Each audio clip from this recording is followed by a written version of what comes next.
Ciao ragazzi, eccoci stasera con una nuova chiacchierata per fare la conoscenza con un altro dei protagonisti della prossima Red Bull XAlps 2025. Attesissima 12ª edizione della più appassionante gara di Hike and Fly al mondo. Quest'anno FIVL con i suoi canali e con il sottoscritto è stata invitata formalmente e accreditata come media press nella competizione. Quindi saremo presenti nei giorni preparatori allo start, durante la gara e poi durante lo svolgimento saremo di nuovo live con i teams, i piloti, gli organizzatori che man mano avranno modo di collegarsi con noi. Ok, siamo pronti? Questa sera non indugiamo oltre, siamo pronti per parlare con... Eccoci qua, siamo con Jean-Christophe Skiera, il general manager di OZONE, che ci concede questa intervista per parlarci un po', diciamo così, della Red Bull dal punto di vista di uno dei principali costruttori.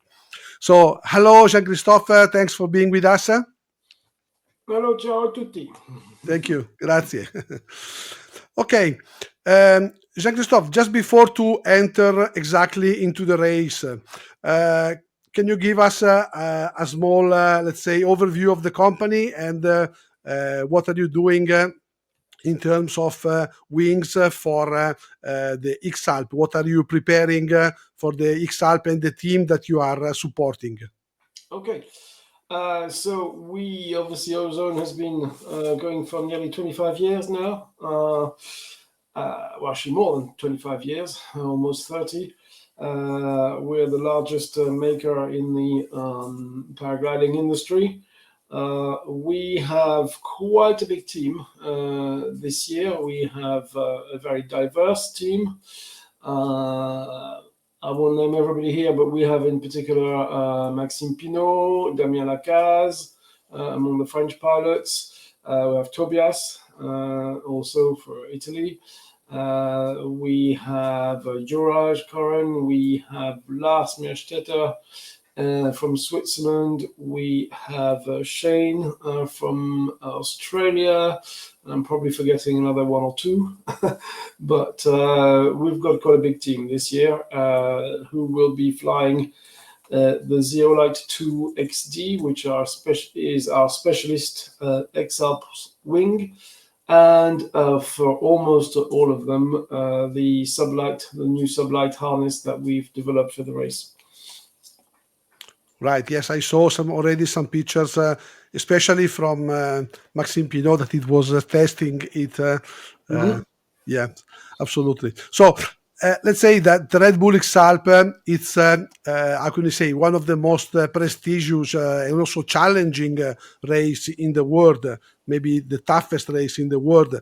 So it's a very, let's say, significant race for all the paragliding sector.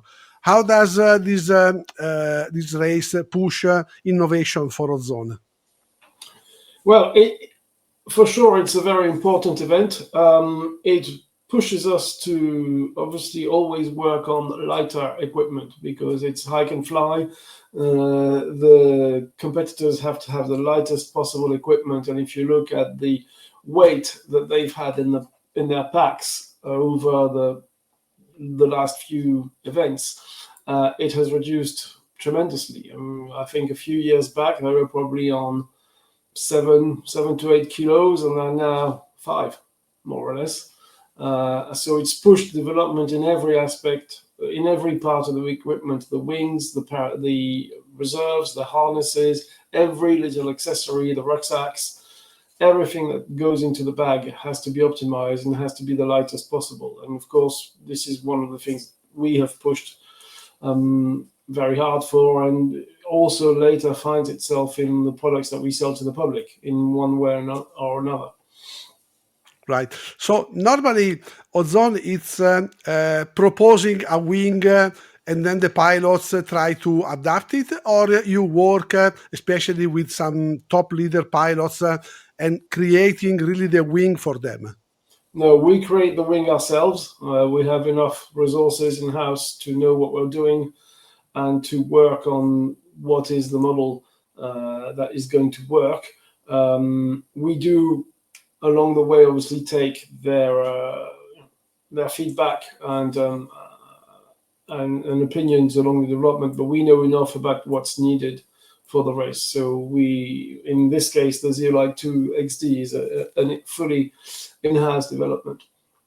Yes, and also something that is always a very important, safety. So how do you find the good balance between performance and safety? Normally, on this kind of race, are you more looking to performance, absolutely, or anyway, still trying to be safe? It's always a compromise because you are dealing with people who are actually of very different levels in the XAlps. There's they're all excellent pilots, but even within that small group, there are disparities in ability, say, but also more importantly, we know they're going to fly in extremely challenging conditions. So having the best glide in still air or the fastest speed in still air means nothing if you can't use it when the conditions get tough. So it's a question of having enough performance, of course, as much performance as is reasonable, but also having that performance usable and manageable when in the conditions they're going to fly in. So safety has to be a big factor as well. Right. Are you going to present some particular innovation that will be, let's say, I don't want to say tested because for sure you have tested before, but shown to the big public during the race and then are going to be introduced into the every pilot's wing during the next year? For the wing, no, because this is a wing we've already had in the last race, so we know very well what it can do and everything there is to know about it. For the harness, yes, because it's a totally new concept, a lightweight submarine. So we are using. Obviously, it's been tested in house. It's been tested by the pilots before the race, so we know what the product is, but the real test is the race. So we are going to see what the feedback is, see what the comments from the pilots are going to be after the race to include that in a product which will be released to the public. Right. So we're gonna see this one more or less in about what, 1 year time, or you think even before? Maybe a little bit before. It depends how much we have to change to it. It's a little early to say, but we will for sure see this type of product hopefully as soon as possible. Right. And do you believe this will be a trend for all the brands? I mean, we are gonna see a lot of them, or you believe there will be some more testing? You are in advance for this. I think it's going to be the same for all the brands because some people already have their product out on the open. So it's going to be the same for everyone. Right. Understand. So, also a question that many of us are thinking about. There are constant relation between you and pilots during the race, or it's something that you prepare everything at the beginning and then they go and follow their way? Yeah, during the race, they each have their own teams. They have their own weather teams, their routing teams, then their whole entire support on the ground. So we don't tend to get involved unless there is an issue with the equipment, like they put the glider in a tree and they need to know how to repair it, or some technical issue where they need our assistance. And of course, we assist them. And it's happened before, but usually by the time the race starts, our work is done. Right. So, Jean-Christophe, there are so many pilots, as you listed before, into the OZONE team, but also in others. There is a pilot where you have a special relation with, or somebody that you, but maybe it's not yet in the OZONE team, and you would like to see it in the future. I think we're fairly happy with the team that we have. We have people who are with us just for the XAlps. We have people who are in our more regular team. and people who are now doing their second, at least, XAlps with us, like Damien, like Maxime, who was flying our wing the last time. There are some which didn't come back this time for various reasons. I think we have a good blend of experience and also some new pilots. So I think, and also what I always like is we have all sorts of different nationalities. It's not just a French team or a German team. I think we're very happy with the people we have. Right. Good. So we know that paragliding is evolving a lot, as you said before. Wings that maybe if we look back to 2 or 3 edition of the XAlp, the dimension and the weight, nearly it's half of it. So for the future, if you can tell for sure, what are you testing now that will be out in the future? Which direction paragliding will take? You believe I don't know, the 2 lines will come down to the B class, or I don't know what Well, is going to be? Well, 2 lines into the B class is not possible at the moment because the certification doesn't allow it. So unless the rules change, that's not going to be possible. There was also some technical difficulties because on a wing that has a smaller aspect ratio with more chord, it becomes very difficult to support that structure with only 2 lines. We know this from experience. I think a lot of it is also related to materials. Like all manufacturers, we are constantly researching into materials. The XAlps has really helped us a lot in that regard because I think we still have the lightest wing around. We are the only ones who had a wing with 12 gram per square meter material the last time. And from in fact, the last 2 editions, and a lot of it is related to having materials which are the lightest possible and resistant enough to make gliders. So that's a never-ending subject. Right, absolutely. So what do you think about the route of this year? We see one of the longest route ever, or maybe even the longest, this kind of cross in the middle in St. Moritz. And also, I believe they are going a little bit farther down in France toward the Alps. So what do you think about this route? For sure, it's going to be an extremely tough route. They definitely going all the way down to Les Deux Alpes is going to make it a lot more challenging than just going around Mont Blanc like they used to.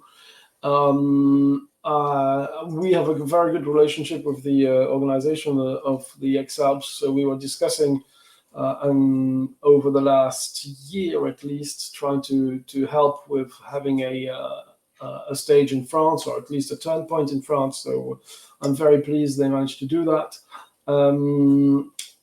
I think that going back across the Alps as opposed to along the Italian side, as used to be the case before, is going to really make a massive difference because of the weather, the changes in the weather along the route, and if they get good flying conditions going down south, will be to Les Deux Alpes, might not be so long, but going all the way back and back across to making that cross in the middle might be pretty difficult. Yes, sure. I believe that this year, if they are not flying because of some bad weather condition, it's going to be a very long route. Crossing the Alps up and down 4 times, it's really a lot. Crossing the Alps, if they don't get the flying weather, is going to be very hard for people to finish. Yes, absolutely. So, last question about the XAlp. What excites you most in this new XAlp? I mean, what are you looking at to see?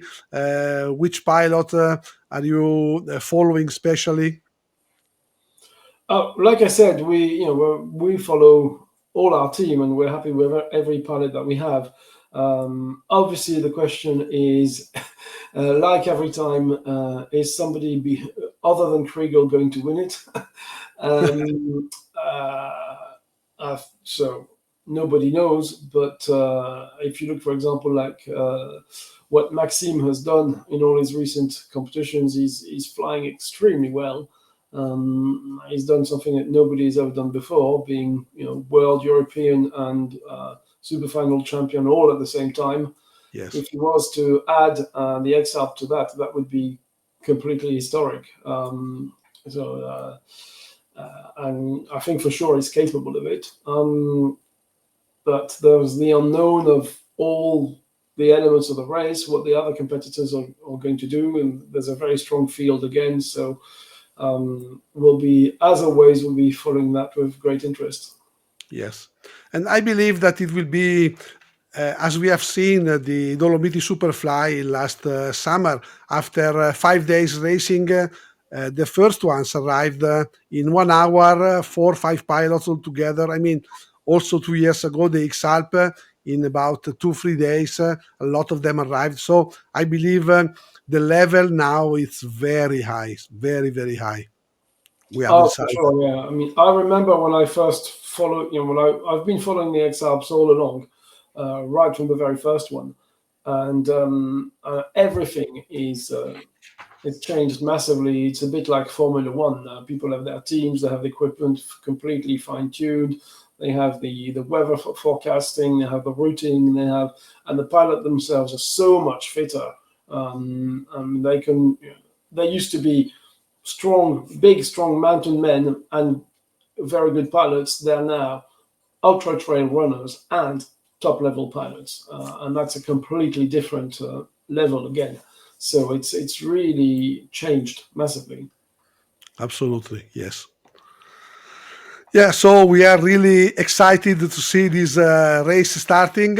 Now we have more or less 1 month to go, so it will be really. I'm planning to be at the start in Kitzbühel. Maybe also we'll see, but we'll have people at the start in Kitzbühel and at the finish at Zell am See.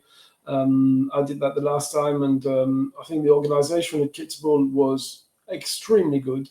It's worth, for anybody who's within distance, it's worth going. I have never seen, in 35 years of paragliding, I've never seen so many people at a competition. There was a queue of 200 meters to get to the lift. There was tons of people at the launch, and Yes. It was a really, really good time.